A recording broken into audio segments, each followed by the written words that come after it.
Good afternoon. There is an Spanish say which literally reads, let's move from the muses to the theater. In more, less literary terms, it should read, let's move from contemplation to implementation. I mean, this morning we had a session that I found very insightful, actually, on the environment, the external environment faced by monetary policy primarily looking forward. Actually, when we look at the last 25 years, I mean, there have been also situations of high uncertainty and very challenging situation for monetary policy, and in a way or another, they ended up with needs to adjustment in our toolkit to rethink a number of things, and maybe looking forward, this might be also the case in the future. So I think it was a very good idea by organizers to have this discussion focusing on the assessment of the monetary policy toolkit. And I think Professor Wieland managed to bring to this table, to this panel, three outstanding speakers.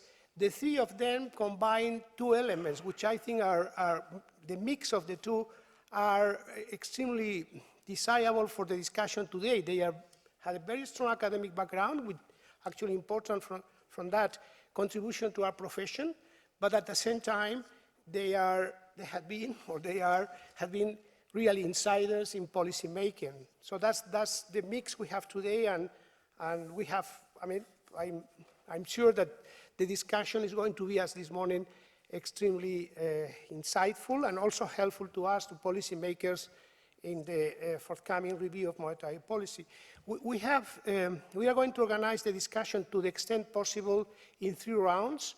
In assessing the toolkit, the monetary policy toolkit, first we can have a round more focused on examining past experiences, I mean, be backward-looking in a way.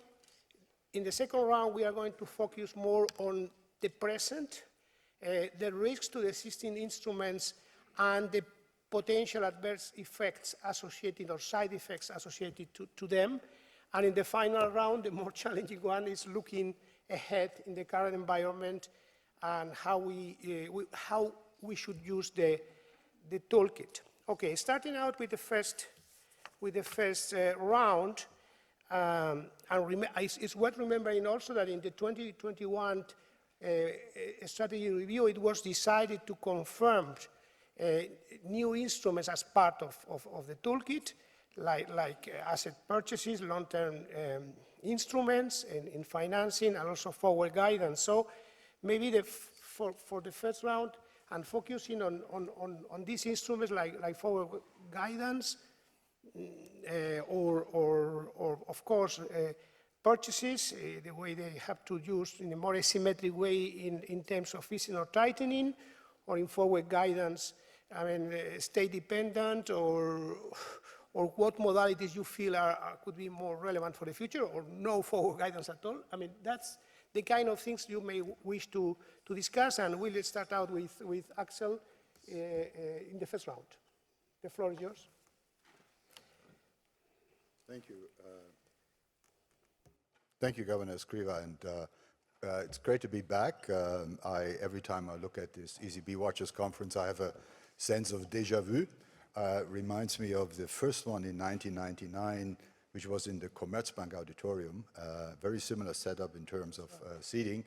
And if I look around, many of the same faces from those days back here. So it's good to be back. 25 years means policies change, the economy changes. Some things are constant, in particular, many of the people here in the room. Governor Escrivá was very clear that we should be very short. So I dropped the friendly introduction, I dropped the friendly summary. I'm going to focus a bit more on where I see some of the challenges of the current strategy, and I must say, before I go into what I say, we are currently at the Group of 30 doing a strategy review for the Federal Reserve System as part of an input we want to provide into that. I just talked to Governor Lagarde that I think it would be good to do the same for the ECB discussion. These are two different projects in my view, but of course they're somehow joined at the hip. The language is different, the strategies are different, but there are some commonalities. And I think in particular when it comes to the ECB and the Fed strategy review, I think on the plus and benefit side, that I actually think there's more the Fed could learn, in particular in their communication tools and near-time communication to market decisions from the ECB than the other way around. So let me start by putting up the first slide. You probably don't see slides like that a lot. I'm a firm supporter of price level targeted, if done rightly. I'm not a fan of what central banks did because they did it wrong.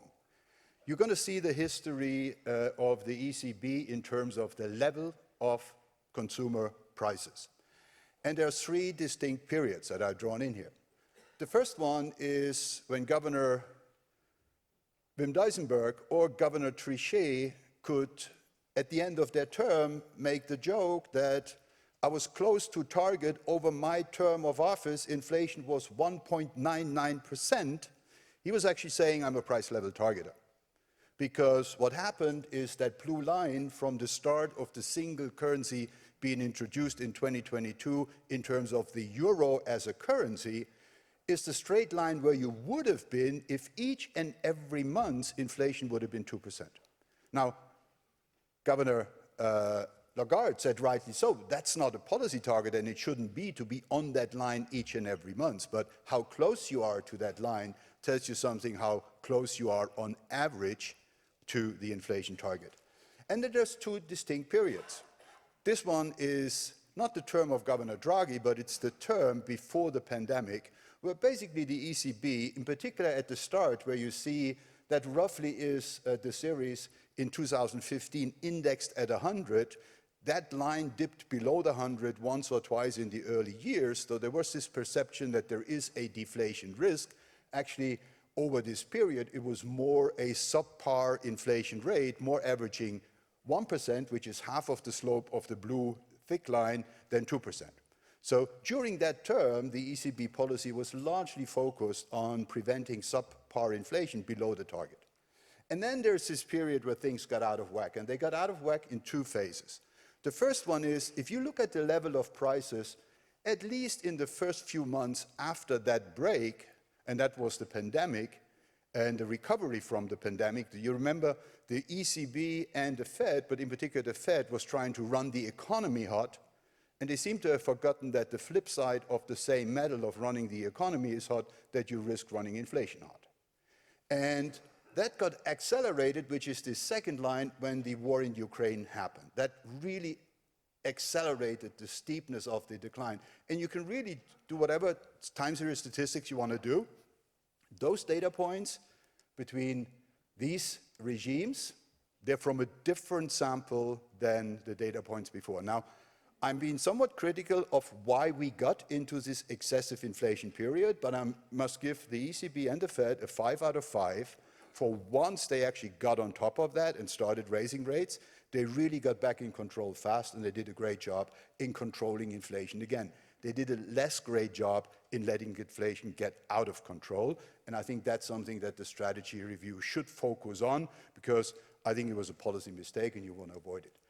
The culprit, in my view, is largely the way projections are done in the Euro system. You see here successive ECB projections. You can do the same for surveys of professional forecasters. This is not a déformation professionnelle of the ECB or any other one. This is how inflation forecasts are now done.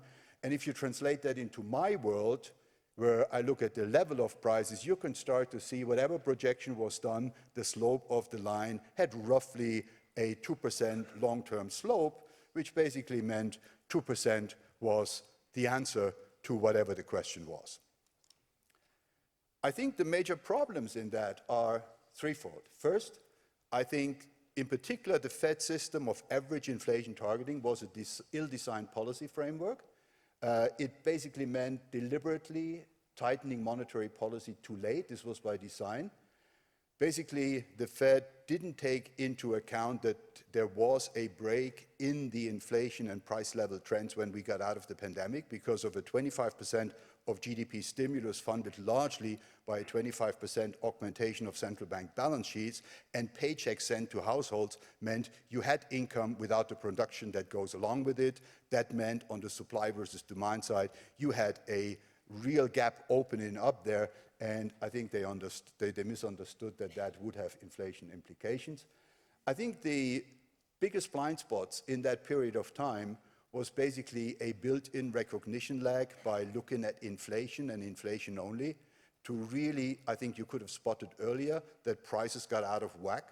I think the second one, because inflation forecasts had a pretty benign 2% long-term outlook, this created somewhat the built-in illusion, in the US it was team transitory, that inflation would go back to 2%, kind of forgetting that this was a model assumption rather than the outcome of real processes. And I think another problem you need to address in the strategy review is that forward guidance actually was a too detailed guidance for understanding where the economy was going.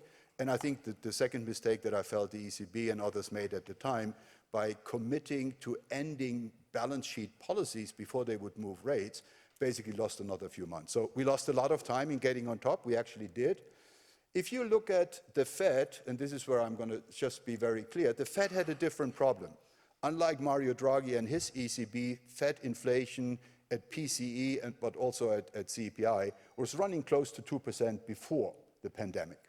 And so the increase in the pandemic and post-pandemic world, till they actually started moving rates, and you can see that, moving rates up by the fastest, steepest, and globally most coordinated rate hike cycle in post-war history broke the neck of inflation, to use the words of Christine. But it came late, and it took a long time, and we're not back at 2.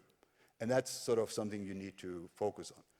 I think now the issue is not, does this line have the same slope at the end as the 2% line? This is clearly there. The biggest problem here is when you look at 260 and compare that with 310, we now have a 25% higher price level, and independent of inflation going back to 2%, that trajectory of higher prices will move through the economy and through wage price negotiations in the period to come, in particular when you're in a country like Germany, where you negotiate wage contracts every 3 years. So don't even have the hope that current wage negotiations will settle for a 2% close to optimum contract, because people need to make up for the loss in purchasing power that they had, and the more sort of staggered these rounds are, the more the underlying inflation pressure is going to be dragged out. Now, I'm not, and for the PCE, the problem was also slightly below a 2% inflation rate, a massive increase. What I find most striking is the almost deterministic way prices moved up. I think central banks, had they looked more at prices and less at a filter that basically subtracts prices from 12 months ago, from current prices, and divides by prices 12 months ago, you would have spotted that break in the trend of prices much earlier, and you would have probably gotten on top of it earlier. That's it. Thank you.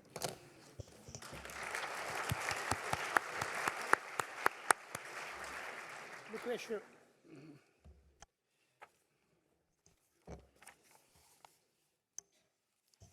Okay, thank you very much, and it's a pleasure to be here. I'm not a founder of this event, but I've been here for a long time, like Axel. Yes, and we were given 5 minutes, so I'll try to be in my 5 minutes and focus on the past, the toolbox on the past, first round, second round, the risk, third round, the future. Is that correct? Okay. So, and I will not talk about forward guidance because I was totally persuaded by what Christine Lagarde said this morning. So, and that, for whatever it is, but I think it's a very good way to go. Of course, forward guidance, we have learned that is an instrument that to be activated at the zero lower bound, but the comprehensive discussion that Christine gave, I think is very persuasive. So I will just focus on quantitative easing and quantitative tightening, and I think I have 5 lessons from the past on quantitative easing since the financial crisis to today. Well, the first one is that QE can be complement to interest rate policy, and not only in times of generalized financial crisis, but is also a substitute of interest rate policy when we are at the zero lower bound. That's the first lesson. The second lesson is that the QE macro effects are more uncertain than interest rate effect, but still significant. And I know that there is a bit of doubt of a lot of studies coming from the central bank community finding this effect, but now, after many years, we can have a meta look at all these studies, and overall, this effect, especially the duration extraction effect, which also from internal work of the ECB, seems to have been quite significant and have had a large effect on the term premium. On the US side, the Bernanke's review goes also in the same direction. Third lesson, that there are several channels: signally, portfolio rebalancing, liquidity, funding, and mostly in the experience that we have had so far, the macro monetary policy functioning of QE has gone hands in hands with the financial stability. There was a worry at the beginning that these two objectives could go one against another, but I think on balance they have reinforced each other. The fourth lesson is that which channel of these three channels that I described are more effective, that depends on circumstances.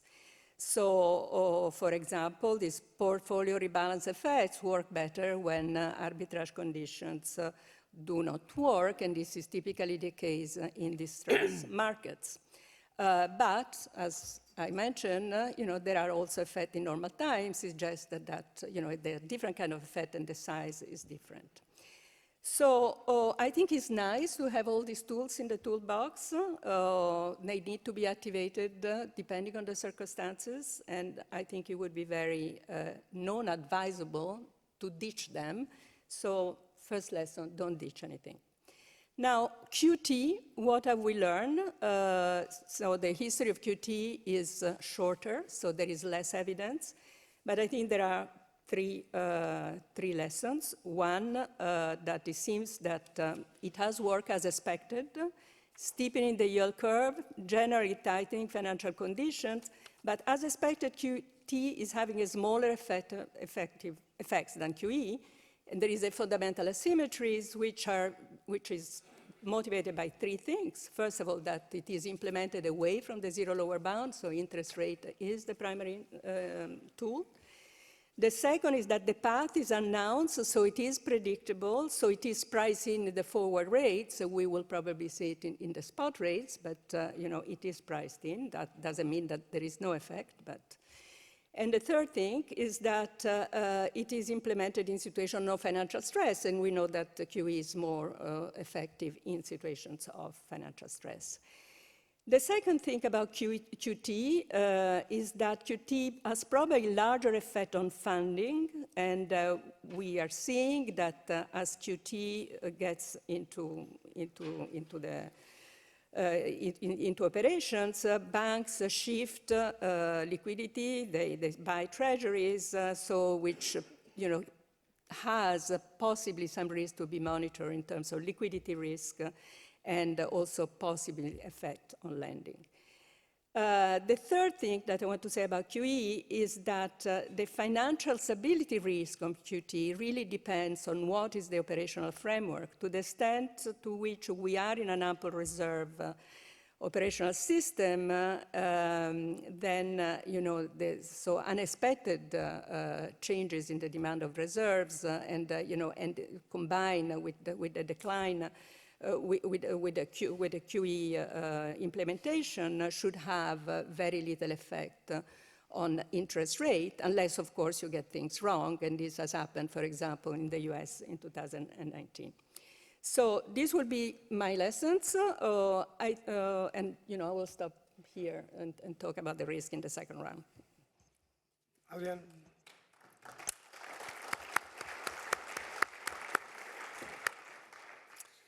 Yeah, thanks so much. So for me, it's the first time that I'm at this ECB Watchers event. So I'm very honored and very happy to be here on the stage. A lot has been said already. So let me try to qualify things a little bit. So, you know, in terms of the run-up of inflation that Axel mentioned, in particular in terms of the price level, I mean, the one thing I would add here is that, of course, long-term inflation expectations remained well anchored throughout the period, and that's true for the ECB and it's true for the Fed. And I do think it is very, very important to keep in mind, right? Yes, the price level effects were first order, but when we think about monetary policy frameworks, it's really the anchoring that we worry about to first order, and I think that did not happen, the de-anchoring. So I would be a little bit less critical in that respect. I do think, so like the first order test, you know, yes, it took time, but, you know, to first order approximation, inflation targeting, as we learn it in textbooks, sort of worked, right? The second thing I would say, which is somewhat complementary to the points that you made, is that, you know, we now have seen over 15 years of unconventional monetary policy, right? I mean, you know, stepping back, coming out of the 2008 crisis, right? We hadn't really seen the experience of quantitative easing, of, you know, forward guidance for a long time. And of funding for lending schemes like the TLTROs in the euro area. And so I do think there are you know, important lessons that we can draw. You know, we have been doing quite a bit of work at the fund to sort of like, you know, work towards the framework reviews that Axel already mentioned. And our first order thinking is really about distinguishing deep liquidity traps versus shallow liquidity traps, right? So in deep liquidity traps, I think it's pretty much uncontroversial that asset purchases are valuable, right? And so like intuitively, you know, in a deep liquidity trap, there are sell-offs, there are balance sheet constraints that are binding, and price impact is very high.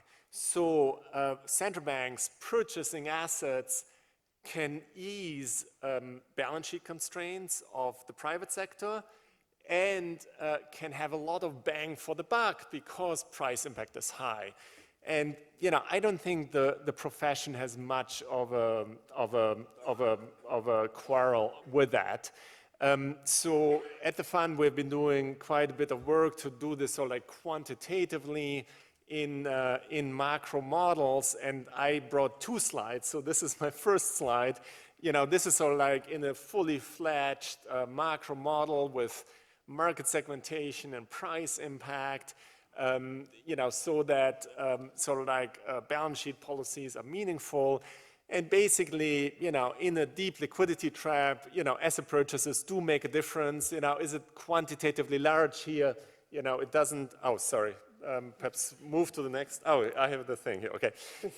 So, you know, it sort of depends on how you calibrate that. It doesn't seem to work. Is there possibility? Yeah, I don't know whether external somebody support? is. It's blinking, but oh yeah, here we are. Okay, great.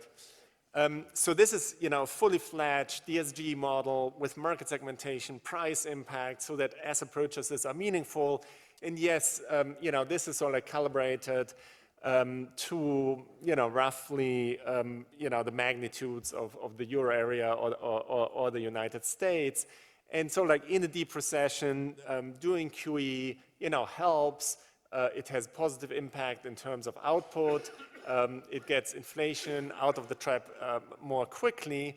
And it does also have a side effect, which is it typically generates profits for the central bank and hence, in the consolidated sense, for the government, right? Now, when we move to a shallow liquidity trap, there are sort of additional factors that come into consideration. And I think one thing that hasn't been mentioned yet by either Lucrezia or Axel is sort of like the commitment feature of QE, right? So forward guidance, sort of works, but really it doesn't work all that well. So there's a well-documented forward guidance puzzle that basically says that, even if you employ forward guidance, it's actually hard to convince, the actors in the economy that this is, fully undoing the liquidity trap. And I would argue that QE in a shallow trap has been used as a sort of complement to forward guidance because it's actually more costly to change balance sheet policies, right? And so it is sort of like helpful in terms of commitment. So the literature has been talking about the Odyssean kind of features here. Now, the problem of that is, and at least the way in which QE has been used in the past in the shallow trap, is that, by committing, you may be too late in removing the accommodation. And, this is, it's a little bit complicated here, but basically, sort of like in the baseline without shocks, it helps to have QE in the shallow trap at the zero lower bound. But of course, if there is, a sudden shock, which could be demand or supply driven, here we're thinking about more like, risk appetite shocks. What can happen is that because you have committed to doing these policies, suddenly you have much more stimulative effects than you thought. And, in our thinking, it's the nonlinearity of the Phillips curve that is very first order here, and that perhaps we didn't appreciate all that much. So in terms of sort of like rationalizing Axel's picture of the price level, in our thinking, it's that, we had this flat Phillips curve for many years, but then, of course, it did become pretty steep pretty quickly, and so the overheating of the QE can be quite costly. So our punchline, and then I turn it back to José, is that, in terms of using QE in the shallow trap or at the zero lower bound, you really want to think carefully about exit clauses, right? So that, when things sort of like heat up more than you expected, you can get out quickly. And that's perhaps something where, so you could sort of like, relitigate the past. Let me stop here. Thank you. Before we move to risk and side effects, any quick reaction? Maybe on Well, I think just to support this point that Adrian just made, I mean, when the Fed looks at their policy tools, and I think Lucrezia already referred to what Christine Lagarde says, there is a fundamental difference between forward guidance at the lower bound, where commitment is part of the strategy, and forward guidance outside that, where it's an indication of the expectations of the committee about the evolution of the economy. And I think this is important, in particular, if the Fed's context, where they actually publish a dot diagram, and where there is a problem that, by looking at the dots, you can't distinguish, is there a disagreement among the members on the likely evolution of the economy, or in the response to an agreed evolution of the economy? And I think that if it were the latter, forward guidance becomes pretty difficult.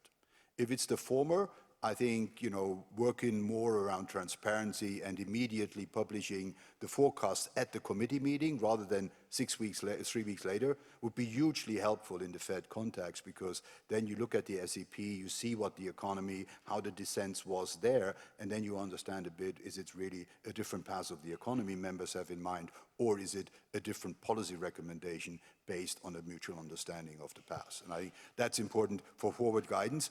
It's always the risk that you corner yourself.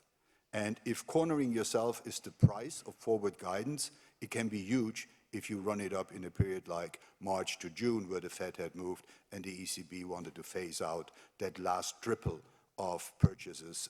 I think the price there was pretty high for waiting. Thank you. Please. Yeah, I understand that. The signaling effect, it has been understood to be very strong during the period of the zero lower bound. And I totally get the point of not getting trapped on your own forward guidance message. But as conditions change, in the way up, you have the interest rate tool. And so, in that there is a fundamental asymmetry, okay, so that, if there is inflation, you can use interest rate.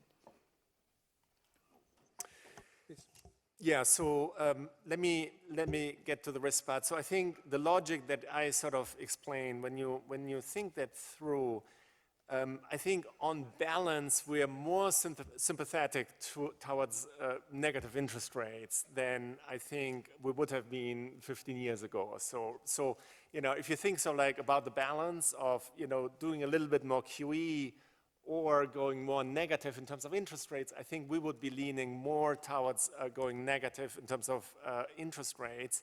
There are costs and benefits in both.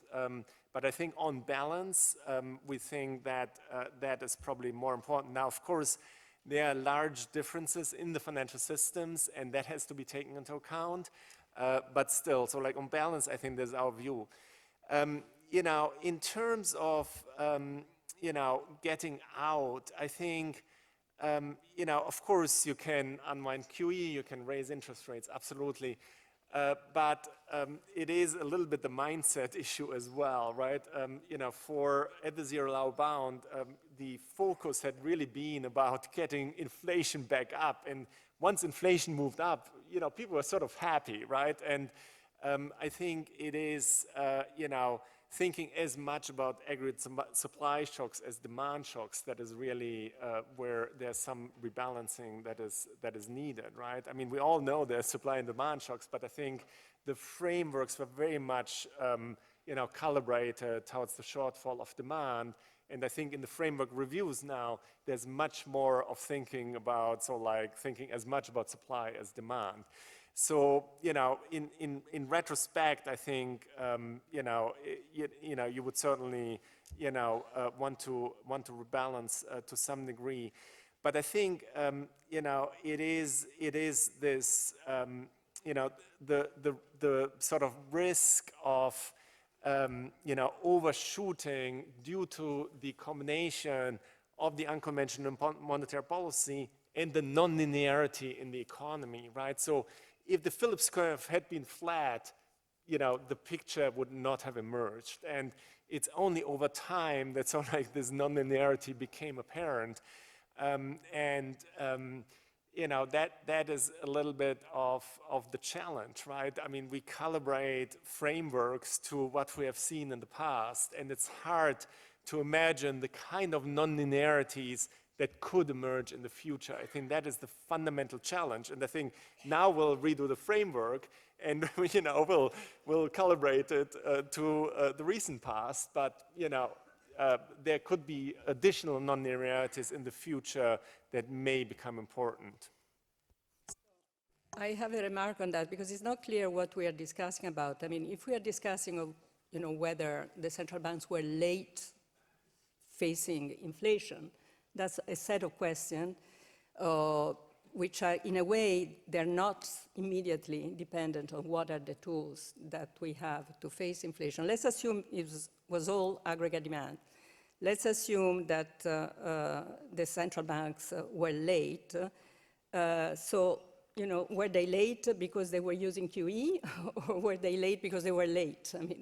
I think that we are asked to answer the question, is inflation, we have seen inflation because we have overdone with QE? Is that something that you're saying? It seems that this is what Axel is saying. I would be completely against this. I don't think there is any evidence of that, but okay, we can discuss it, but that's a discussion.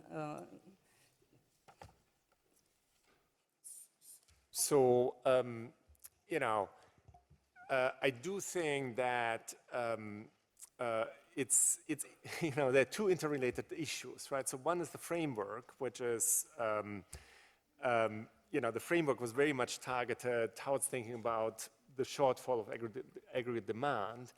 And that is intertwined with the functioning of the economy, right? And I think that the way in which we would write down, the basic model of the macroeconomy is different today. And as a result, the sort of balance of risk is different.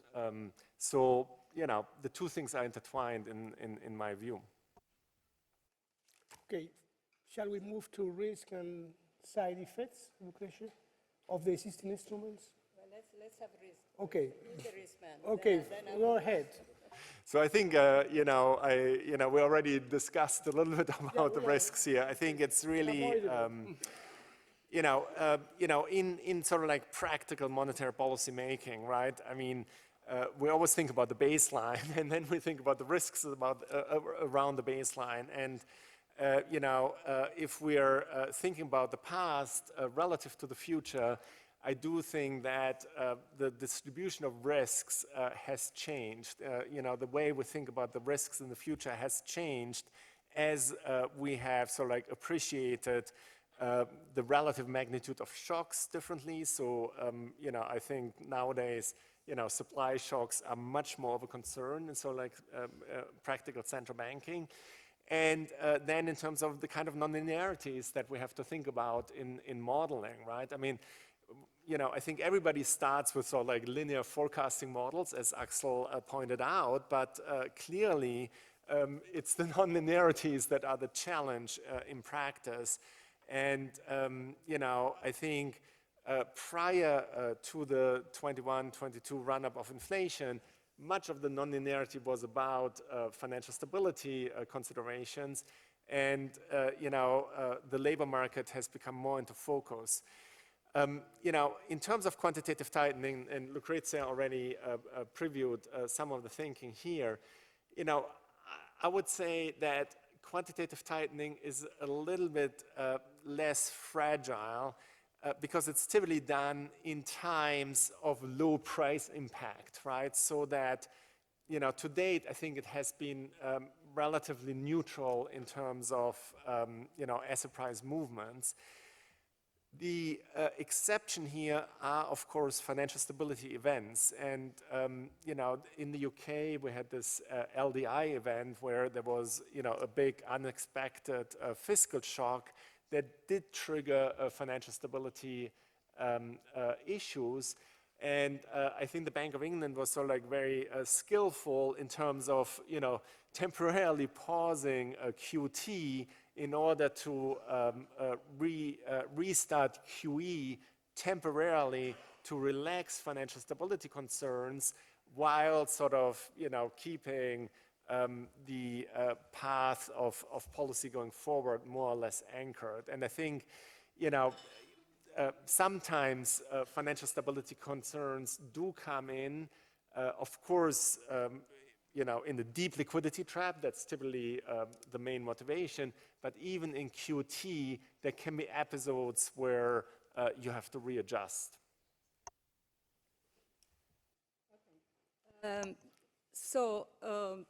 Yeah, just to follow on what you just said, I mean, I think this is actually the beauty of all this new toolbox, so that you can be in a tightening cycle, and at the same time, for financial stability reason, you can expand your balance sheet because you want to get in a pocket of a market.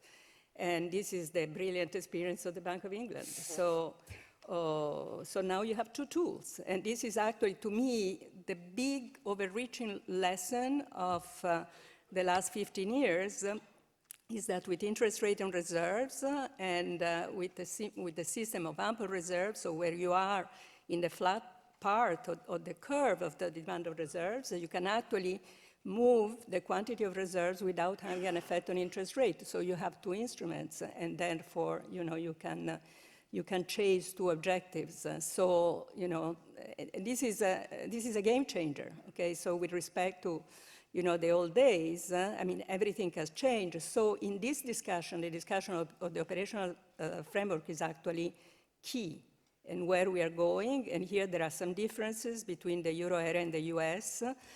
that should be discussed. And that, I don't think that the discussion on the operational framework should be separate from the discussion of the toolbox for monetary policies, because these two things are very linked. Now, going back to QE, I'm aware that there are risks that people point to, for example, fiscal risk on the asset side, okay? If you have, and this is also related to the operational framework, because if you want to maintain a large structural portfolio for bonds, then you may be concerned about what you have in the asset side of the balance sheet. And here, there are credit and interest risk. We know that some of the central banks have gone into negative capital. How large are these risks?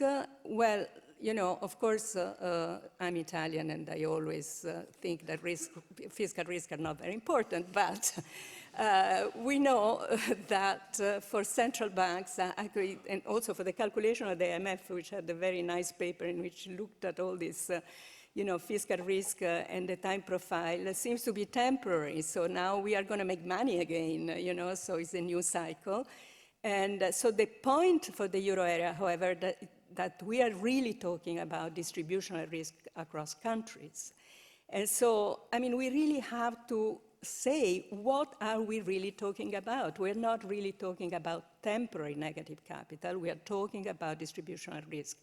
Now, the world is really changing, and it's changing very fast. And I think it is time maybe to think, maybe not tomorrow, but maybe the day after tomorrow, to think of the euro system as a unitary system. And I think we would need it for all the things that we need to do, as we heard this morning. And of course, within a risk management approach. I'm not saying that you have to finance the German rearmament program, okay? So that, but, I think it's very important to make this distinction. And now, if I can say something something extra, if you look at the toolbox, the asset purchase toolbox that the ECB has today is incredibly complicated. And it is incredibly complicated exactly because of these concerns about the fiscal risk, but also the risk-sharing mechanism, the dividend policy. All these things is a mess. Now, if you think of the new toolbox, the OMT is there for crisis countries subject to ESM conditionality. The TPI does not require an ESM program, but requires compliance with the fiscal rules. The PEP comes with no condition, but was created specifically for the pandemic, so you don't know when you're going to be able to activate it. So each of these instruments has its own issue, and they are not there for all possible contingencies. So we need to grow up. That's my message. Well, again, I'm much less somebody that comes from the world of models and looks at the world that if I can't model it right, it doesn't exist. For me, models are a tool, and these tools have limitations, and you should know them. And when you come up to an obvious limitation, like you impose the long-run inflation outcome forecast on your model to be consistent with the objective of the central bank, you shouldn't take that at face value. So you saw these nice curves coming down. That is a design feature that, in my view, is an ill-designed model. And just because it's state-of-the-art doesn't mean it's good. So the second point I have is you should make a distinction between design problems, which lead to repeated mistakes again and again, and one-time effects where you misread the data or you misread reality. What are the design problems? The Fed made two big mistakes. The first mistake the Fed made, and I'm much more focused on the Fed because, in a way, the world I look at, I ran a bank for 10 years, whatever happens in Europe is an echo effect on the US. Monetary policy in Europe very often rhymes, but it doesn't completely coincide with US policy. And so I do look at the Fed more than at the ECB when I look at the path of global finance. Now, the first mistake the Fed made was that they thought there was a makeup. In my line, when you run consistently below that 2% line for 8 years at 1%, you believe you got time left to let inflation come up to that 2% round. Now, if that happens so fast as it happened under the non-linearity that existed, and you saw the first data points, you would have had, if you were in a rocket, you would launch the brakes of that rocket to smooth spaced into that old 2% trajectory, because that's what you said you want to do. You want to, on average, target inflation at 2%. Overshooting that creates a huge second policy mistake, because then you need to be more restrictive once you overshoot and come down more steeply towards a 2% line if you want to hit it on average. So I think there's no excuse for waiting too long. Second, and it's a Fed problem, team transitory, in my view, was just plain wrong. They got the data wrong, they got the economy wrong, and they made a policy mistake because they misread the data, and their models didn't tell them it was. The second one was they did that at the point in time where they changed the objective for the second objective they have, which is maximum employment. And they dropped the language maximum employment consistent with 2% inflation and said maximum sustainable employment. Whether that was consistent in running the economy hot with a 2% inflation objective or not was not part of the debate, and that was the problem. That's why they didn't tighten early enough, because they overemphasized the employment target. They talked about running the economy hot. Inflation was running hot as a result. And I can tell you, I remembered vividly 2022 when we wanted to pay a dividend at UBS, and we said, we're fine. You know, the economy is on escape velocity. We're hitting the orbit. We want to pay a dividend because we don't want too much capital. The ECB stopped every bank in the Eurozone from paying a dividend, and that was the main feature why UBS did quite well in those years. Thank you very much, because we were able to see that there wasn't a problem in our underlying profitability. Now, if you're optimizing to the wrong objective, like in banking supervision, which is also at the ECB, you are creating other problems in the financial market. And I think there was clear evidence that all the stimulus in 2022 had led to a massive rebound of the economy that would have an impact on price. So getting rid of those two ill-designed features of the Fed strategy is absolutely important. The third one, I just want to end on that, QT was invented on the fly. What you now need to do is you need to go back and have a serious and open debate about what to do. And so you need to have a brutal analysis of QE and QT, of the costs and benefit of each of these programs under the long run. You just saw the recent announcement about losses raking up in balance sheets when the Bundesbank and others announced their target. Now, don't tell me that central banks need capital to run a central bank. I've been a central banker, I know that that's not the case, but the perception out there is very different. So you need clarity about the objective of why you do QE and when you do it. You need clarity on the exit strategy. You need to evaluate the framework of all of these tools, because I was very much in favor of long-term repurchasing agreements. I favored them over outright purchases, because by not continuing them, they run off your balance sheet and you exit fast on autopilot, whereby how you exit when you buy stuff into your balance sheet, whether you let it run off, whether you actively sell it, whether it's treasuries or equities, has very, very different implications. Now, these things need to be discussed in the same way that you would discuss them when you ex ante design it without having jumped into the pool by basically doing it on the fly. The exit strategy for me is the most important one, and there in particular the rationale for the end game. The rationale for the end game has to be, how do I move to a more normal balance sheet? You know, and for the Fed, for example, it makes no sense for them to continue targeting the Fed funds rate. They should actually target the interbank money market rate, because the new tools that they invented and the changes in the laws doesn't actually make it necessary for them anymore to have a target like the Fed funds rate. They should directly target money market rates. It's much more consistent with the new operating framework. And those are the types of things that I expect central banks in their strategy reviews to be open about and transparent about, because you're not designing that as a policy team. You're designing that as a stakeholder in a public debate, and the public will want to say in that debate, because basically it's all about public institutions and how they operate given the framework that they have. So central banks being the only game in town during the crisis, in my view, was the biggest misguidance that central banks, the biggest trap they stepped into, because that basically meant that they did a lot of things that probably in a more normalized environment they would have not done. So I think we need that open debate now as you're designing the strategy. Otherwise, I don't think there will be a very good learning from the recent episodes, and I do think there were mistakes made.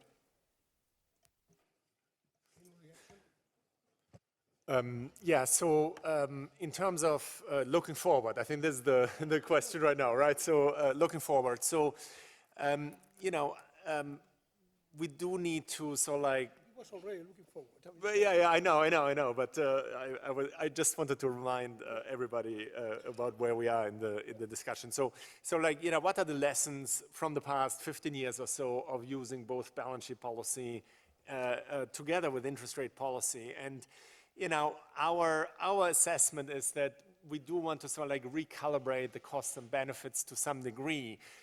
Of course, balance sheet tools are extremely important. Quantitative easing and other tools are extremely important, but we do want to have so like the right assessment of costs and benefits. And you know, I fully concur that models are models, but you know, models can be very useful to sort of like think rigorously through the quantitative effects in terms of costs and benefits. And you know, again, in deep liquidity traps, there's no question that quantitative easing, asset purchases, and you know various other tools that the ECB has in the back pocket, and some of which have not yet been deployed.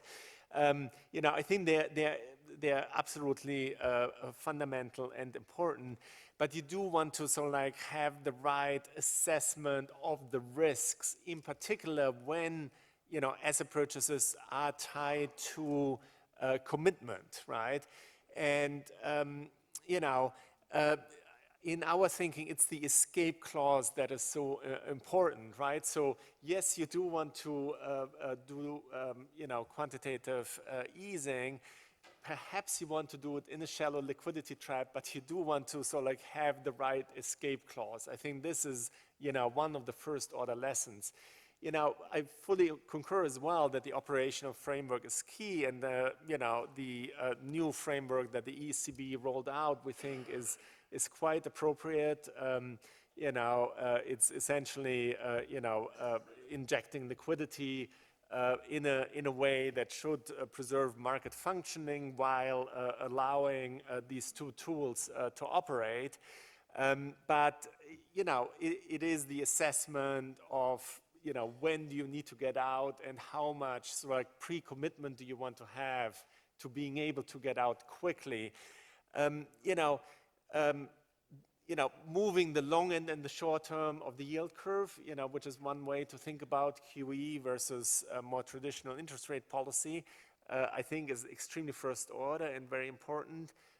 But having a realistic assessment of costs and benefits is, I think, our first order takeaway.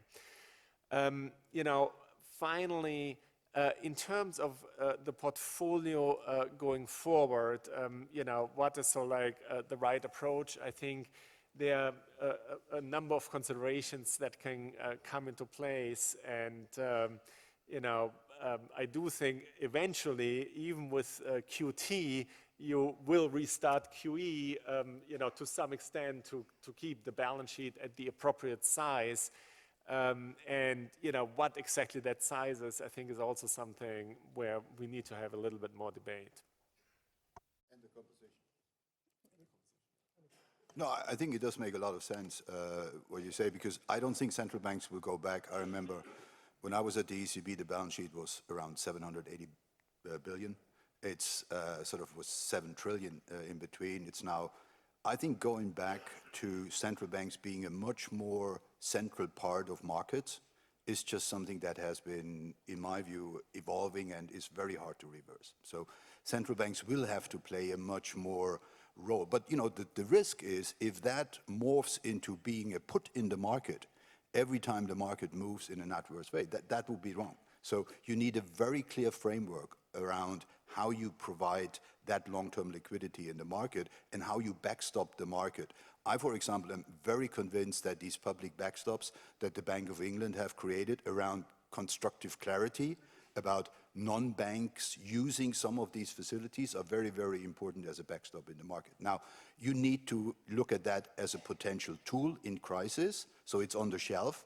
it's not part of your day-to-day operating procedure. And I think that distinction around making the framework clear how you react in normal times and when there is a market stability issue where you need to employ pretty much the same tools can work pretty much like under the problems, you know, in the insurance market in the UK a year and a half ago, where actually you are combining a monetary policy retraction of the balance sheet and a massive liquidity injection for stabilizing a particular segment of the market at the same time. So they don't even work at cross purpose because they actually have different long-term implications, and it's very often also different tools you're using and different counterparties. So I think that operating framework needs to be a lot clearer.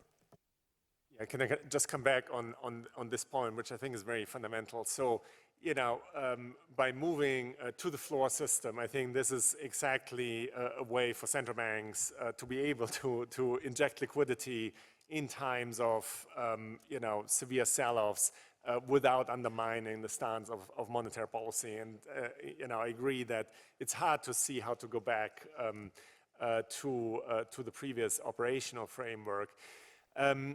You know, the one thing I didn't comment on were the central bank losses. And while it is, of course, true that central banks can operate with negative equity, you know, the politics can be challenging.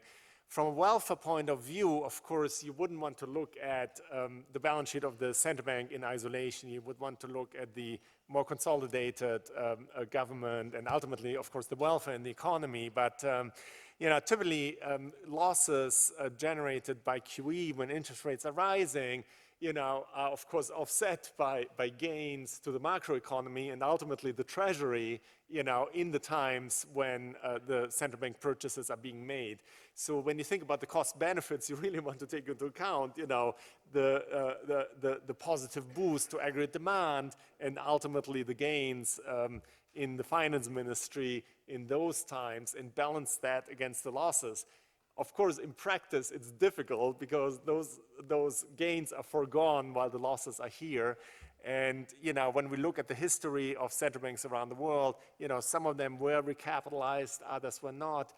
But it's certainly something to also, you know, keep in mind. And, you know, the work that I was referring to is looking at that in sort of like, you know, very consistent manner. But there's a very important, I think, limitation that the central banks and regulators completely refuse to talk about. In my view, if we agree that medium term, the central bank balance sheet of the ECB will be more around 4 trillion than, you know, below 1 trillion, I think we need to think hard whether then, if reserves at the central bank are part of the feature of these new financial markets, whether then not excluding the supplementary leverage ratio requirement to, reserves at the central bank from that is, in my view, an important feature, because at the moment, there is a complete working at odds between the regulatory part of the world and the monetary policy part of the world if we go in there. And you will hear banks repeatedly complain about that. And I think that is, if we agree that zero excess reserves is not the future we're going back to, then I think you need to really cater in a sort of regulatory regime more how banks can operate that with some reserves at the central bank as a buffer for liquidity crisis, which might jump at you. And given the US presidency at the moment, I'd rather have some reserves at the central bank if I run a bank than not have them there. So you do have to think about it, sort of whether that is something that you want to not revisit that part. I can say that I'm really pleased that both of you are in favor of a large structural portfolio, so that you have to have some QE guys, you know, because, you know, even with QT, you need to have QE, and and the question, so we all agree on that, and so this is a very, so that the floor system. But just alone the cash in circulation will basically mean that at some point you will have to continue. I mean, and I also agree that, I mean, whatever we are going to do will have to have some relationship with what happens in financial markets, and so liquidity regulations are important. Also changes in the structure of financial markets, in the mismatching between demand and supply in market making. There are lots of things which have changed in the non-banks.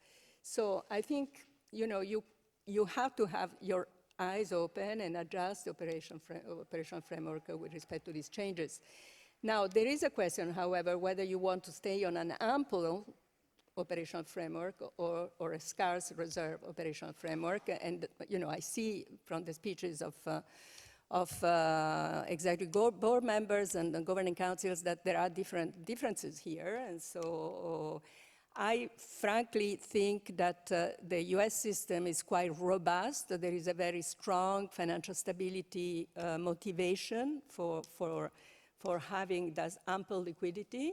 But so this is, I think it's an important discussion. And, but as I said before, I think it's important that this discussion in the strategy review is done together with the discussion on the toolbox, because the two things are related. But Lucrezia, I think just to be very clear on wording, running a repo operation for 3 months or for an infinite period of time is still a traditional monetary policy operation with a very long horizon. It is approximately equal to an outright purchase, but it's easier to exit. So when we're talking larger balance sheet, I'm not at all sure that quantitative easing in the sense of buying assets into a central bank's balance sheet, as opposed to repo operations with long-run operations where the central bank can recommit or not recommit, depending on the market situation, is not the better way to go, which is what I said from the start when these operations were up for grab.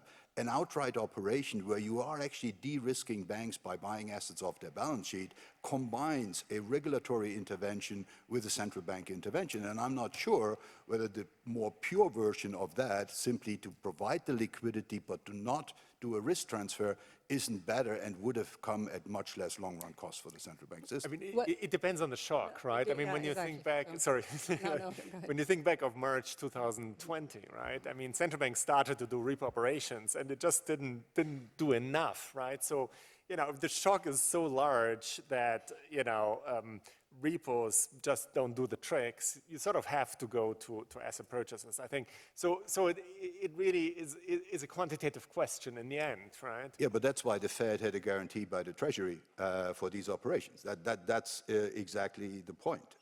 It is sort of a central bank operation on behalf of the Treasury. And that is a different institutional framework in the Fed That's system. 23.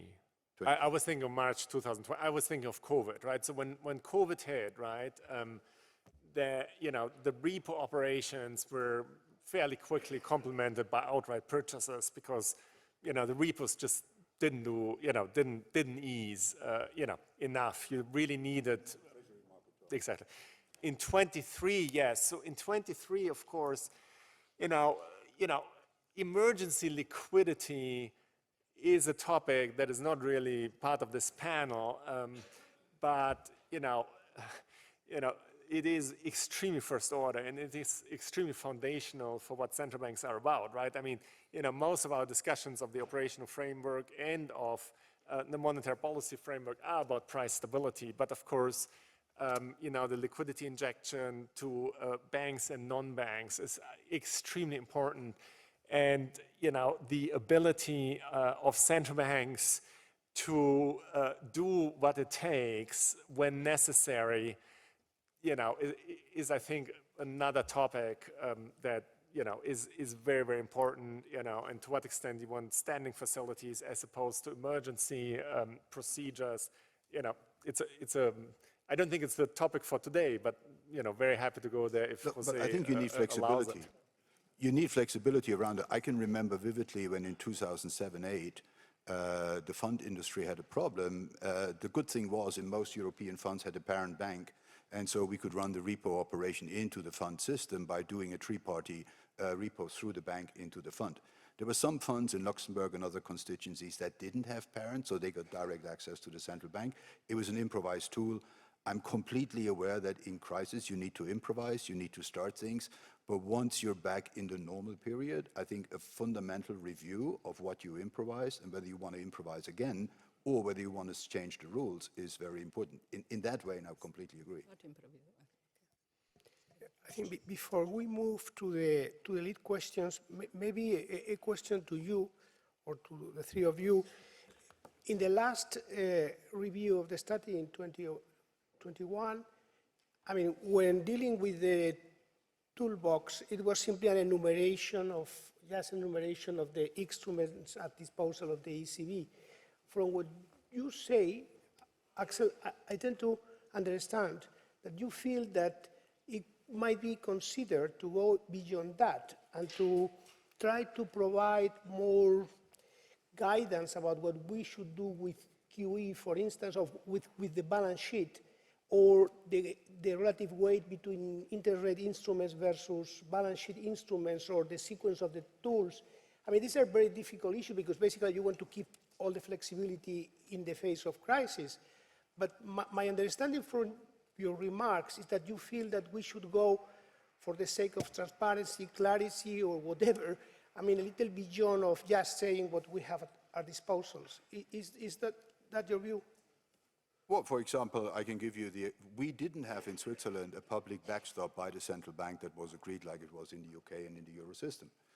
And the Credit Suisse case was a clear example that if there is no such public backstop, and it needs to be done at discretion, once you actually activate it for a single counterparty, in the light of markets, that single counterparty runs into problems because it is an operation that focuses on the stability of just one institution rather than having a rule which probably anonymized banks can draw on a backstop that is there provided for liquidity. And I think that is the role of liquidity provider of last instance is a key function of a central bank in normal times where it's not used a lot and it's sort of used for intertemporal purposes. But when there is a crisis, this is the key function of a central bank in addition to monetary policy. And I do think we have very much the same players on all sides of the Atlantic, but we have very different operating procedures in these two capital markets and banking systems. And I think it is worthwhile to look at the envelope of all of these operating procedures by the Bank of England, the Fed, and the ECB to really have an assessment, what is the best set of tools I can use for dealing with the fund industry, with a more complex financial system. We've had innovation in finance, whether it's private equity, whether it's venture capital. There's many, many players now outside banks and the fund industry that have liquidity issues, that do maturity transformation, that use leverage. Don't even expect, if you sort of cover tightly the banking system, that there are not non-banking issues that could emerge outside in market-based finance. And so you need to have a review of your framework and not fight like generals the last war. You need to imagine where sort of the flood comes from in the next financial crisis. And I can tell you one thing, it won't be the established player that you're covering very, very tightly already today. You have a lot of financial innovation that you need to constantly adapt the operating framework to, rather than waiting for the next accident to happen and then improvising new tools. And that's where I think a more fundamental review, in my view, would be warranted. Can I come in on that? So I would so like conceptually add three layers to that. So I think there's no question that in the face of a systemic financial crisis, no matter where it comes from, central banks have to be able to provide liquidity. And a key question that we are asking central banks a lot is so like, what is your commitment ex ante? So how many, what's the toolkit of standing facilities? So, we did quite a bit of work on that last year, where we, broadly advocate to be able to provide liquidity, broadly to financial institutions. There's a second aspect, which is liquidity and resolution, right? So you mentioned Credit Suisse, and we are always looking very carefully in a resolution, to what extent, central banks can provide liquidity and treasuries can provide bridge financing, because, typically you need a combination of both, right? So typically in a resolution, particularly of very large firms, it's both solvency and liquidity that is at issue. And then the third thing is, of course, the collateral framework, and how you have standing facilities in normal times. So it's sort of like three layers, right? So like in normal times, how broad is the access? Then in crisis times, how much ability do you have to go beyond? And then thirdly, how much liquidity and bridge financing, so both liquidity and solvency, can you provide in resolution of major firms? All these three aspects are absolutely crucial for central banks. Central banks have the monetary policy objective, but have the financial stability objective. And I would just add that the cross-border aspect can be very challenging, right? So many of the major jurisdictions, are so like, in good conversations about these issues. But the complexity of the global financial system is such that it's highly dimensional and extremely first order. So, Okay. Lucrezia, you. Yeah, I you mean, close, the actually. discussion is all over the place now. Wow. Yes, liquidity resolution, this, is something different. But I agree with you. I mean, we need to distinguish between, what are the standing facilities, what is emergency liquidity. These are two different things. And so I thought we were discussing about what we want in normal times. And so I think this is but if we want to look at the future, what we want in normal time, for example, in terms of what is the size of the balance sheet in steady state and so on, all these questions also depends on regulation, as we have said, what is the liquidity regulations in the market and the transformation in the market. So if I think about the future, two things come into mind of what should be on the table to discuss: the role of non-banks. And here the ECB has a very clear view on that, unlike, for example, the UK has just opened a special facilities for non-banks. The US does it in different ways. I understand that the financial system is different in Europe, but things are moving quite fast. So I think that should be an important discussion for the future. And the other one is digital currency, because first of all, we don't know what's going to happen in the US with the stable coin and access of Federal Reserve facilities on stable coin. What will the euro do to react to that? And this has also a relationship with the discussion this morning, which just touched by Klaus on the future of the euro as an international currency. So I'm just putting it like that because we have no time to discuss, but the future strategy review, maybe not this one, we'll have to discuss about these issues, which I think are the issues which are the immediate future, not even too long in the future. You want to add very last word?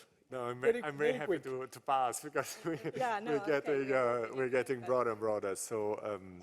Yeah. Okay. I think let's move straight to the lead questions. There are 4 ones. The first lead question will be formulated by Katherine Neiss from PGIM Fixed Income. Katherine? Okay. Thank you. So I wanted to bring the discussion back to the monetary policy toolkit. So I think at a very high level, most economists agree that whilst very imperfect and came with some collateral costs, QE worked and should remain part of the central bank toolkit. It seems to me that where there was the controversy is what some people have called a sort of a democratic deficit that comes alongside an independent central bank that's making monetary policy decisions that are seen to have fiscal implications. And some of the discussion of the panel actually touched on this very point. So my question for the panel is, can you suggest a way in which the ECB could somehow try to address this gap for the future? And it strikes me as being quite important because, firstly, at this point, it seems like we're very far away from having to use it again. Let's hope that that is true. And that's always a really good time to think about these things, when it is in theory and far away. So there's an opportunity. But secondly, I think if it's more credible that it can be used in future, it seems to me then the ECB is probably less likely to have to use it which makes everybody happy, I think, given the discussion that we've just had. So, yeah, what governance arrangements could we see to make this more useful and fill this democratic deficit? Thank you.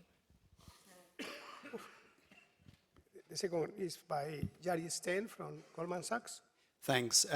So the discussion suggests that there are both benefits and costs to the unconventional policies, to QE, negative rates and forward guidance, but that QE can be particularly effective during what Tobias called deep liquidity traps.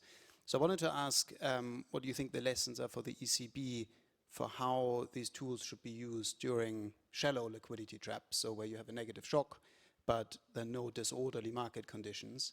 Does that mean that the ECB should lean more on negative interest rates and maybe forward guidance?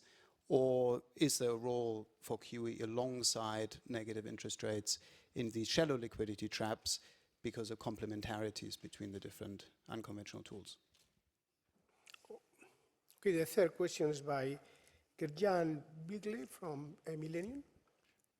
Thank you. I'm going to ask a question in a similar vein, but more pointed on negative rates, which is, do the panel think that negative rates were a success, in which case should we use them again, and next time how low should we go? And if they think they were not a success, then what is the best alternative next time if we do need stimulus at the zero bound?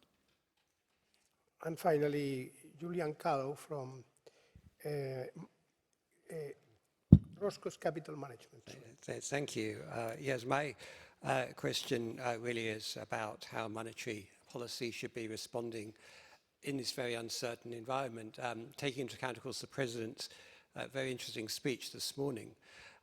There is a case maybe for striking while the iron's hot. Of course, that can work in both directions as well.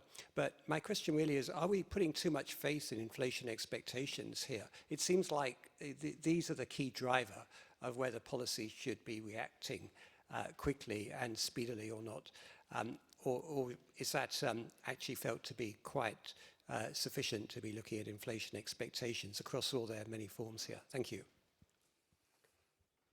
Please, different questions, but I think relevant ones.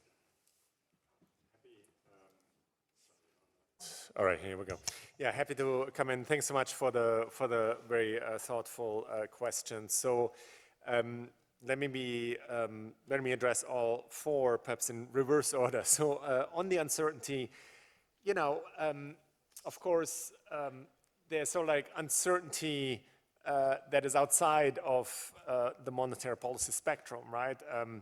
And then there's uncertainty that is to some extent within the realm of monetary policy. Inflation uncertainty and to some degree, financial market volatility, to some degree is within the spectrum of central banks. I think all monetary policy frameworks remain within flexible inflation targeting, with additional dimensions, but, there are versions of flexible inflation targeting, which basically is about anchoring longer-term inflation expectations, getting inflation back to target by reasonably trading off different objectives.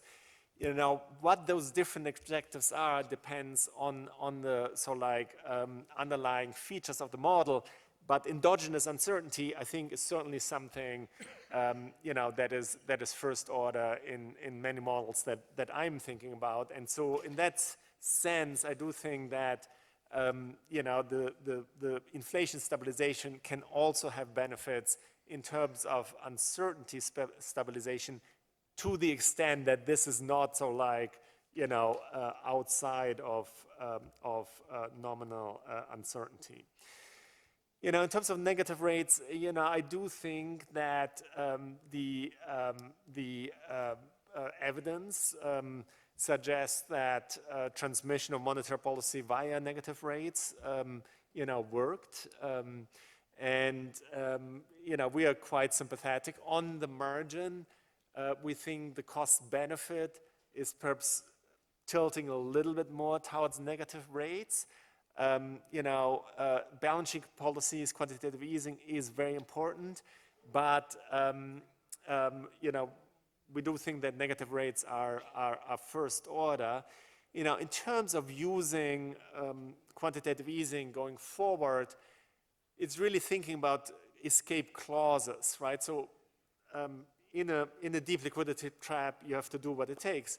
In a shallow trap, you may want to complement negative interest rate policy with quantitative easing, but you want to be very clear about how to escape. And I think that has not been the case in the past.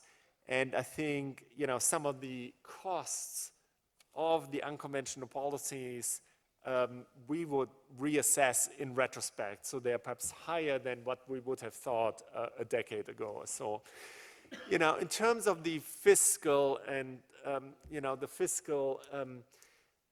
do think that the ECB governance is extremely strong, right? I mean, it is one of the most independent central banks, and that's a very good thing in terms of credibility and the conduct of monetary policy. When we are thinking about losses of central banks, including the ECB and the members of the Eurosystem, we would always frame it within the broader context of costs and benefits. Of course, there may be losses today, but there were large benefits that were accrued in the past. So you want to have a more comprehensive picture in our view. Okay, so yes, on the first question on the democratic deficit. Well, I mean, central banks always deal in the market of government debt, and this is in normal time and in the special times. I mean, that's their job. So, and in doing so, they move interest rate, and we know that when interest rate move, this has implication for fiscal sustainability. So, if you think in terms of so monetary and fiscal policy are never completely separated in normal and exceptional times. So I think that the Eurosystem has an answer to the issue of these fiscal spillovers, if you want, which is the mandate in terms of price stability. To the extent that price stability, it is managed, okay? It is to the extent that this is an objective that is successfully pursued, that I think that's it, basically, within the guidance of the treaty, of course. And the treaty, has been subject to interpretation in the last 15 years. For example, on the notion of what monetary financing means, do we need this? But, this, I agree with Tobias that the framework is pretty clear. What is not clear, perhaps, are the arrangement between different countries in the Eurosystem in terms of dividend policy and recapitalization. They are fairly clear, but it is easy to get confused, and so maybe a little bit more clarity there. It would be a good thing to have. Because we are in a federation, okay? So this is not a unitary system. So that's my answer to the first question. On the second question, second and third, I think you should, I mean, I'm not in the position, frankly, to say what worked best, because I don't know. I mean, I read what my former colleagues do, and, I talk to them, and so this is the basis of my understanding. But what I understand conceptually is that these different tools have different effect on different parts of the yield curve, on the position, on the term spread, and on the slope, and so on. And so it is very reasonable to have a multiple tool system and to calibrate it depending on the circumstances. So in that sense, I think we have learned a lot in 15 years of experience, and I think we should, we should, this is something, I mean, I think we are in a better place, not in a worse place, right?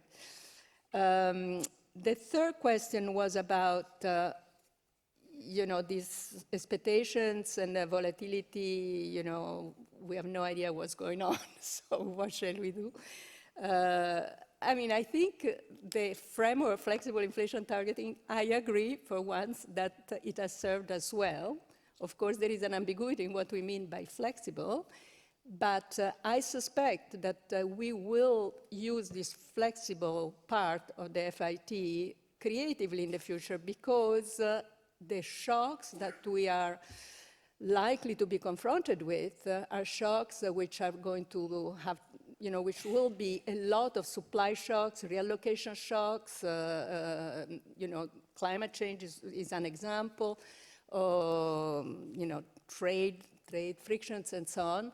So this has an effect, as has been said already this morning, on the shape of the Phillips curves. Okay, so that will not necessarily mean make our trade-off better, even if the Phillips curve becomes more vertical, because that will imply that each demand shift will have an effect on inflation volatility. And so we should not chase any volatile change, any short-term terms of inflation. So I think this flexibility will serve us well in a situation in which supply shocks will be probably dominant.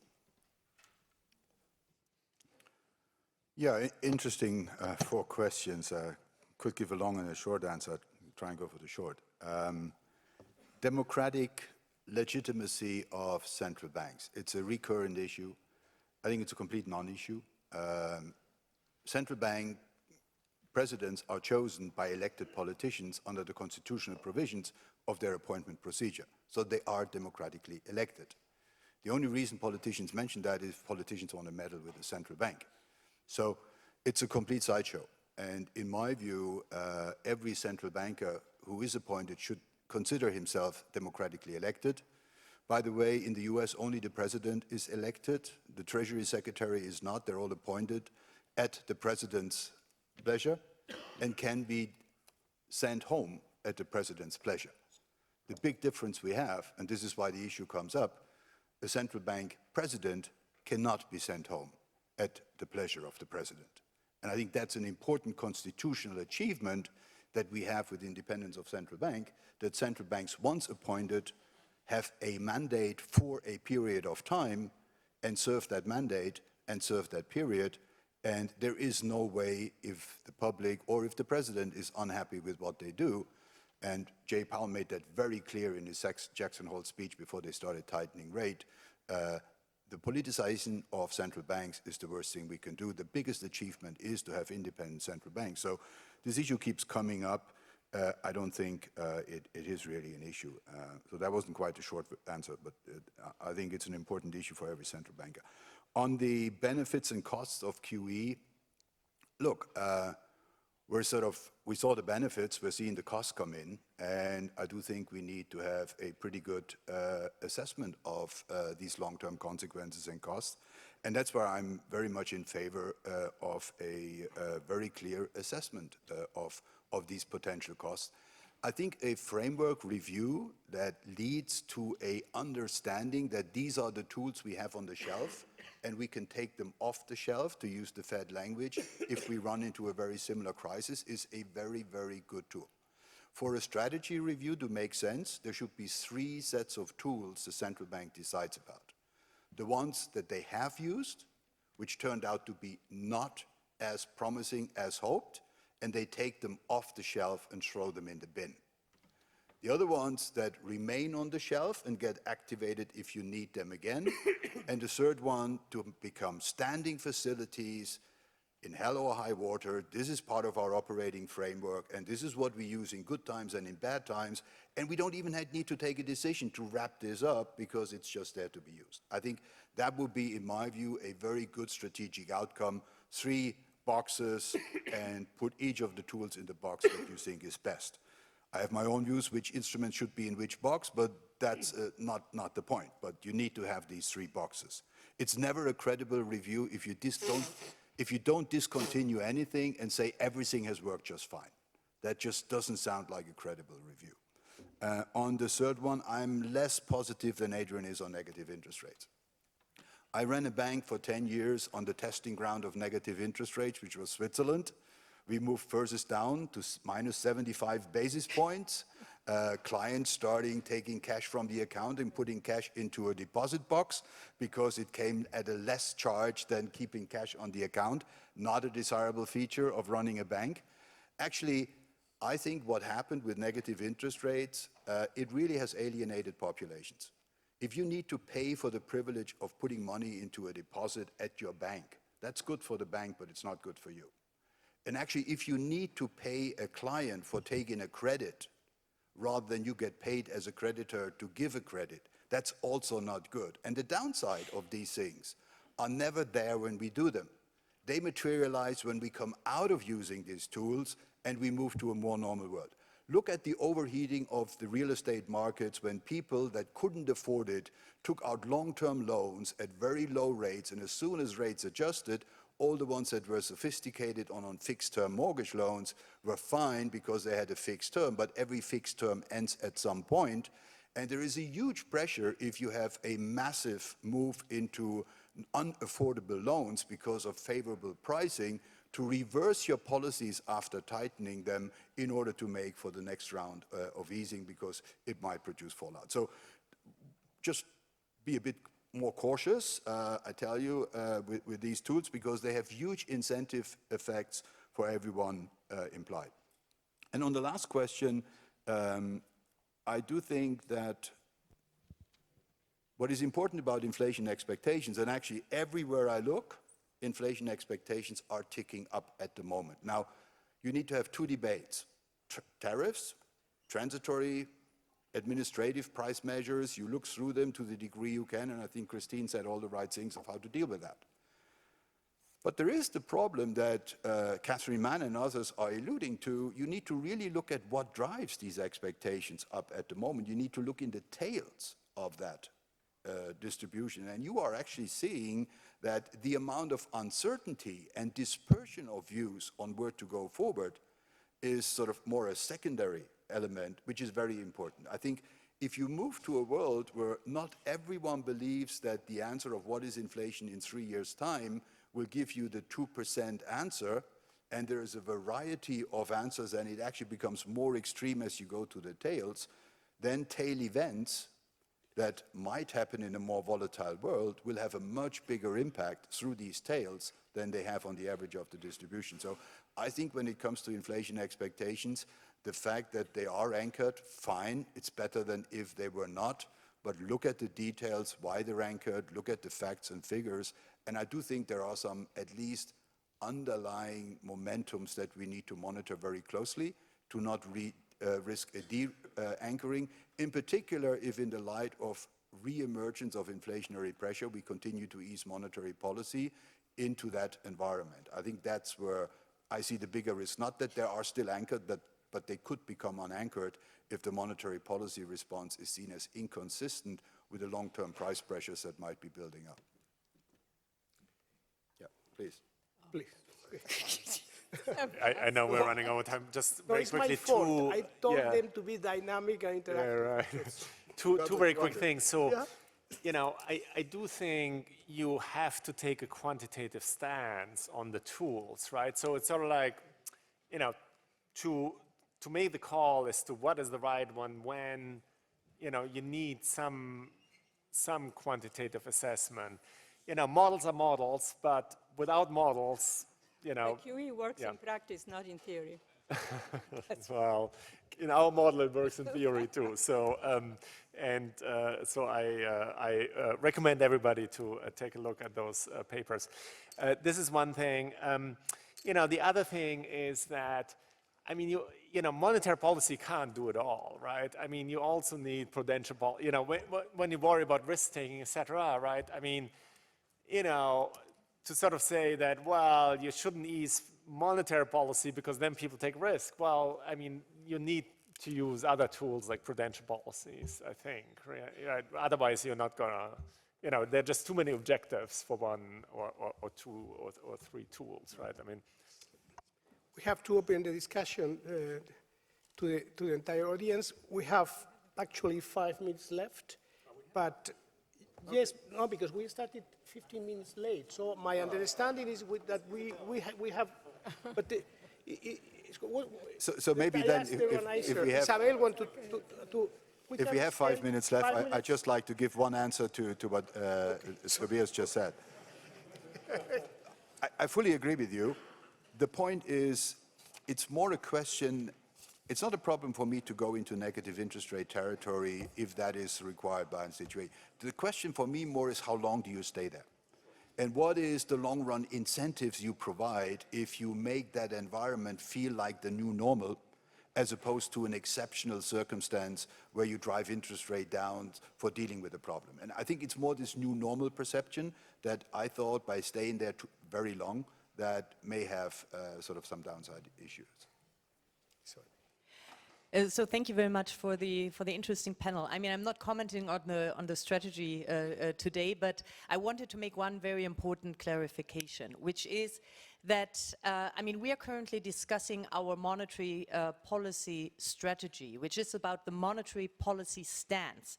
Last year, we published our new operational framework, which was about the implementation of the monetary policy stance. And for us, these are completely separate exercises. And let me also stress that the framework that we have introduced, and that is already running, right? I mean, that is a framework that is a bit in the middle of what Lucrezia mentioned. So it's not a scarce reserve regime. It's not an abundant reserve regime as the Fed has it, but it's still it has the fixed rate full allotment, which means that there is not a scarcity of reserves, because any bank can at any point come to the ECB, bring collateral, and we have a very broad collateral framework, and get liquidity. I think that is very important, and that has an important advantage, namely that, I mean, the Fed is in the situation now that it has to estimate the bank's demand for reserves, but we know that has become very uncertain, and again, Lucrezia mentioned regulation. There are many other reasons why it has become more uncertain. And the nice thing about this kind of demand-driven system is that it endogenously determines the amount of excess liquidity in the system. And then, of course, there's a question: what is happening on the asset side of the balance sheet? And again, this is a bit separate. And of course, I mean, we have announced that the structural operations, and that includes structural lending operations and structural bond portfolio, contribute significantly to the structural liquidity demand in the system. But of course, in the structural bond portfolio, we should not think about this as a monetary policy operation. It's about monetary policy implementation. So these are very different things. Thank you. Just a comment. Can I ask a question? Please. Yes, I mean, I just want to answer because I know that you have gone to the strategy review on the operational framework, also implementation, and I also know that you went for a demand-driven rather than a supply-driven. I think I also understood that this is still tentative, right? So it is something that you change, but in the communication, you know, still we're going to try, okay? So that's what I understood. I think, you know, frankly that I'm not persuaded that the demand-driven framework is better than the supply-driven framework, but this maybe is for another panel. However, I insist on the fact that it's very difficult to think about QE and the risk of QE as a monetary policy tool without referring to the operational framework, without discussing the operational framework, because some of the risks are actually related to that. And this distinction, I don't know why there is this clear distinction. I mean, historically, the ECB was very keen on distinguishing liquidity from monetary policy. We have understood that the two things cannot really clearly be distinguished. So frankly, you know, I haven't understood why you wanted to separate the two strategy reviews. So that's my comment. Yeah, just two quick points. So I fully concur with the distinction between the operational and the monetary policy framework. And we looked very closely at the operational framework. And as I said earlier, we're very much in agreement with Isabel's point. I did want to come back to Axel's point about about negative interest rates, etc. And I think one thing that hasn't come up yet, which is really about the monetary policy framework, is how we think about the costs of having inflation below 2% versus having inflation above 2%. And when I think about the past 15 years, I think there was an underlying worry that low inflation may trigger debt deflation and that this could be very costly. And I think we are perhaps less convinced of that, whereas we perhaps worry more about inflation running above 2%, and that is very much aligned with the chart we saw at the beginning, which is that, accumulating inflation above 2%, has a pretty big impact and lasting impact on purchasing power. So, in terms of generally we think about, symmetric risks, but in practice, I do think that a lot of the unconventional tools were really about the worry about negative or, below inflation target, and perhaps we're more convinced of the symmetry and perhaps even more worried about running hot rather than running cool. And that, if you go down that sort of logic, then perhaps, the underlying need for unconventional policies is somewhat ratcheted down, right? And I think that could perhaps square the circle. Can I have one comment for Isabel? I'm sorry. Isabel, just one question that I had when I look at the collateral framework of the ECB and I look at the single list. Why does it make sense to have a broader set of collateral that you can buy outright in a crisis than you can repo in a normal framework? My expectation would be, you can repo anything from bicycles to equity if you put a large enough discount on it. But why would you have a broader set of outright operations as opposed to repo operations? And does that make sense?